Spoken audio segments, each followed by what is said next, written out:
Assalamualaikum warahmatullahi wabarakatuh. Selamat pagi anak-anakku sayang. Hari ini kita akan mulai masuk ke buku tema 2 pelajaran IPA, yaitu sistem pernafasan pada manusia. Pada buku kalian yang dimulai pada halaman 13, 14, dan 15, di sini ada sebuah keterangan mengenai sistem pernafasan manusia.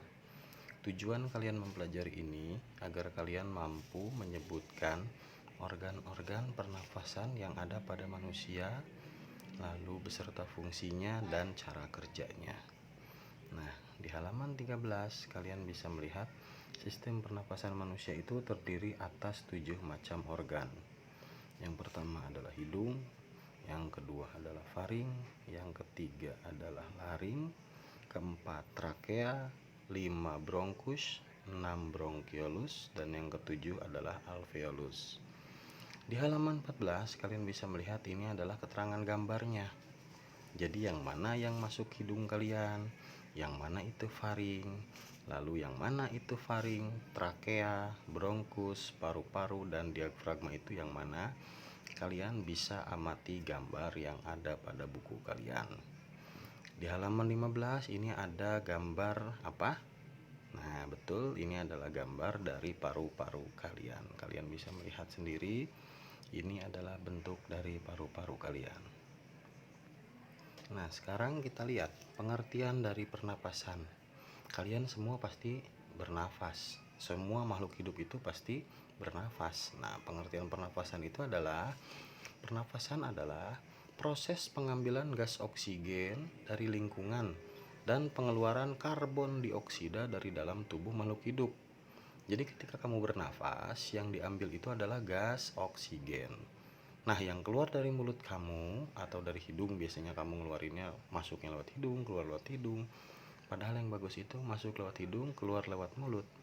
Nah, yang keluar lewat mulut itu adalah karbon dioksida, gas yang sudah tidak terpakai oleh tubuh manusia.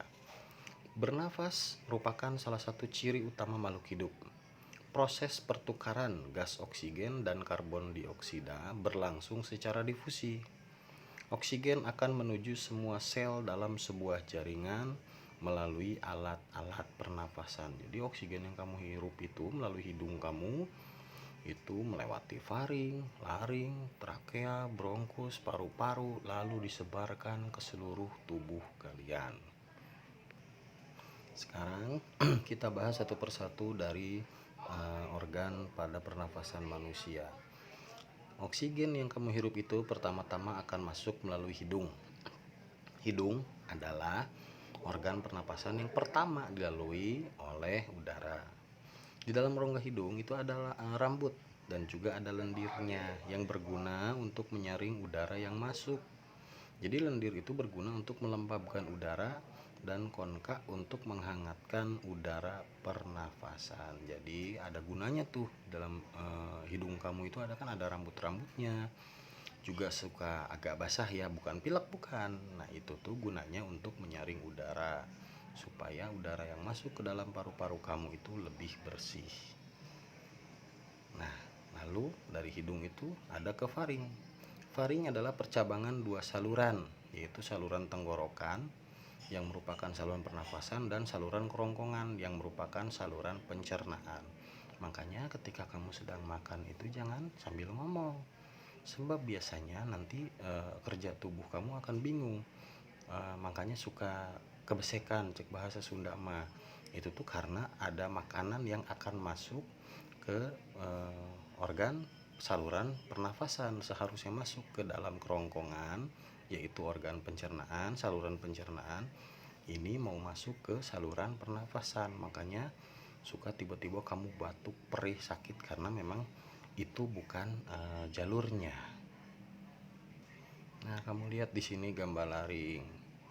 Ada pangkal tenggorokan itu dari saluran pernapasan itu yang atas. Nah, merupakan bagian pangkal dari saluran pernapasan. Laring tersusun atas tulang rawan yang berupa lempengan dan membentuk struktur jakun. Nah, jakun kamu itu kalau yang laki-laki itu ada di laring.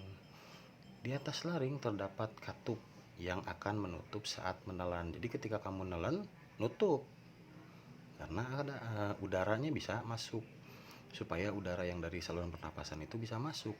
Katupnya berfungsi untuk mencegah makanan dan minuman masuk ke saluran pernapasan. Jadi si katup itu terbuka hanya ketika kamu menelan. Setelah selesai menelan, maka si katup tersebut akan menutup kembali. Pada pangkal laring terdapat selaput suara. Nah, suara kamu yang dihasilkan itu adanya di laring. Selaput suara akan bergetar jika terhembus udara dari paru-paru.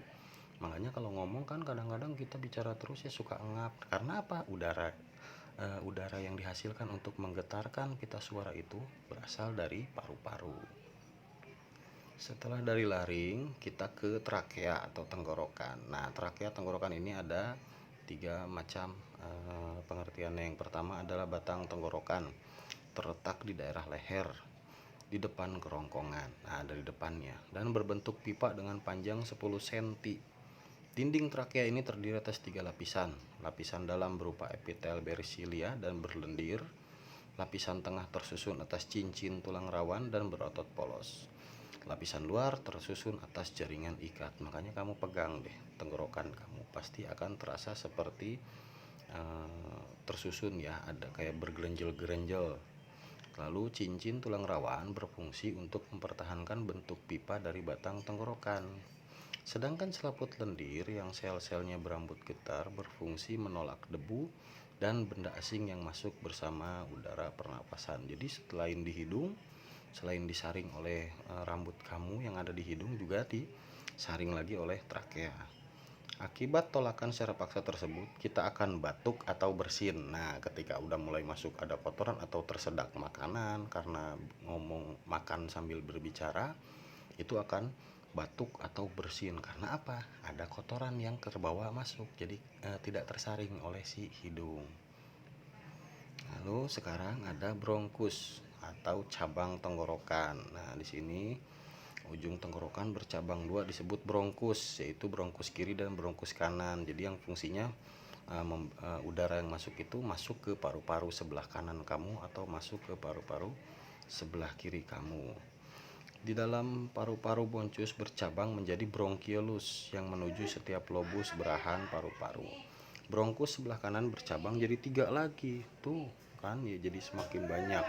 Nah, yang terakhir dinding alveolus mengandung banyak kapiler darah. Kapiler darah itu urat-urat pang kecil-kecil gitu. Jadi itu teh melalui kapiler darah oksigen yang berada di alveolus berdifusi masuk ke dalam darah. Nah, yang terakhir adalah pulmo atau alveolus. Nah, paru-paru ini ada di dalam rongga dada kamu, di atas diafragma. Jadi diafragma itu adalah sekat antara rongga badan yang membatasi rongga dada dengan rongga perut. Jadi terpisah. Yang di atasnya paru-paru kamu, yang di bawahnya itu adalah perut kamu yang terdiri atas lambung, usus, dan lain-lainnya. Paru-paru terdiri atas 2 bagian, yaitu paru-paru sebelah kiri dan paru-paru sebelah kanan. Paru-paru kanan mempunyai 3 gelambir, sedangkan paru-paru kiri terdiri atas 2 gelambir. Paru-paru dibungkus oleh 2 selaput yang disebut selaput pleura. Selaput pleura sebelah luar yang berbatasan dengan dinding bagian dalam rongga dada disebut pleura parietal. Sedangkan yang membungkus paru-paru disebut pleura visceral. Di antara kedua selaput terdapat rongga pleura yang berisi cairan pleura yang berfungsi untuk mengatasi gesekan pada saat paru-paru mengembang dan mengempis. Jadi ketika kamu bernapas itu paru-paru kamu kan mengembang. Bukan maju mundur paru-parunya ke depan ke belakang, tapi mengempis. Coba kamu pegang sambil bernapas, paru-paru kamu itu akan ke arah kanan dan kiri kamu. Jadi mengembang, paru-parunya jadi gepeng, ngambil napas lalu kembali ke bentuk semula. Nah, itu tadi adalah pelajaran pada buku tema 2 kalian yang udara bersih bagi kesehatan mengenai sistem pernafasan pada manusia. Mohon maaf apabila penjelasan Bapak tidak terlalu kalian pahami. Silahkan kalian baca buku kalian sendiri atau mencari dari sumber lain, bisa dari YouTube atau bisa dari Google. Ya, terima kasih. Itu saja video dari Bapak. Assalamualaikum warahmatullahi wabarakatuh.